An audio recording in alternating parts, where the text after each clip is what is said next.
நாம நினைச்சிட்டே இருப்போம். நிறைய மாற்றம் வரணும், எல்லாருமே மாறணும், இந்த இயற்கை நல்லா காப்பாத்தணும், இந்த பாலிடிக்ஸ்ல நிறைய மாற்றம் வரணும், எஜுகேஷன் சிஸ்டம்ல நிறைய மாற்றம் வரணும் அப்படின்னு சொல்லிட்டு நம்ம கனவுகள் காணிட்டே இருப்போம். அதுவும் இல்லாம நாம விரும்பிட்டும் கூட இருப்போம் அந்த மாதிரி மாற்றங்கள் வரணும்னு சொல்லிட்டு.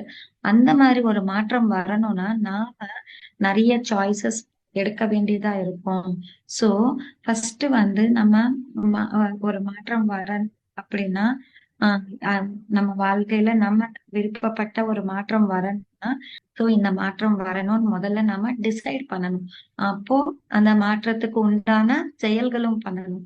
சோ இன்டென்ஷனலா நம்ம விருப்பப்படுறோம் இந்த மாதிரி மாற்றம் வேணும் அப்படின்னு சொல்லிட்டு இன்னைக்கு விட நாளைக்கு பெட்டரா இருக்கணும் அப்படின்னு விரும்புறோமா, ஆரோக்கியமா ஸ்ட்ராங்கா இருக்கணும்னு விரும்புறோமா, நாம ஆனந்தமா இருக்கணும்னு விரும்புறோமா அப்படின்னு சொல்லிட்டு நிறைய முடிவுகள் நாம எடுக்க வேண்டியதா இருக்கும்.